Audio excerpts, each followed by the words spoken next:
سرکرده کردی سوریه دهروجا چهارشنبه تکس کر که هفپیمانیا نافدولتیه که امریکا سرکردهاتیه وی لسوریه دادکه بریخواه ایدی باش ده روشا کردی سیاسی دگل دربازبونا کریزا سوریه جبو قوناغا چارەسەریه و دخوازه همین رینا دوی درباره ده وربگره و هفدیتنن انکسی ببرپرسن امریکی را نیشانا ویه که دده.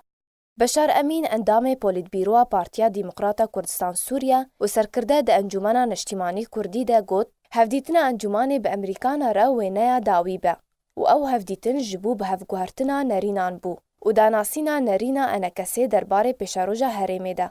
و هر وها گوت وکوان هفدیتنان و امریکانا را بردوام به جبو گهشتن به انجامنا پراکتیکی. شانده سرکردین انجمنا نشتیمانی کردی لسوریه بری سه روژان به شیورمنده هفپیمانیا نافدولتی لسوریه ویلیام روباک را دبنگاه لشکری امریکی لباشور کوبانه ده جوی بو. امین دازانین که هفپیمانیا نافدولتی یا که امریکا سرکردایتیا وی لسوریه دکه ایدی باش گرنکی ده روشا کردان و دخوازه نفچای آرام که هاتن آواکرن دبن چافدیری هفپیمانیا نافدولتی ده به و دخوازه نرینن انکسی دوی درباره ده وربگره.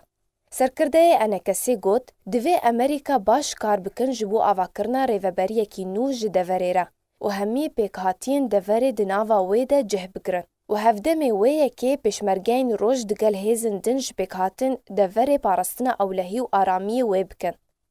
درباره هولن رژیم اسد جبو کنترول کرنا دوری بشار امین گوت رژیم به الیکاریان روسان دوی درباره ده دخبته و هنک هیز و چکدار جدوری خواجی پشتوانیا ویه که دکن. هر دنافبره دم و دمکی ده ام دبهیزن او هیزنه دچنه دمشق آنکو شامه جبوب جه کرنا وی پروژه. سه شاندن شکردستان سوریه بری سردان شامه بری هفتی کی کربو. شاندایا که پیاده بو و یاندن جی پارتیا پجوروژا کرد لسوریه بو و شاندا دن جی یا هیزن سنادیت یا حمیدی ده هم بو.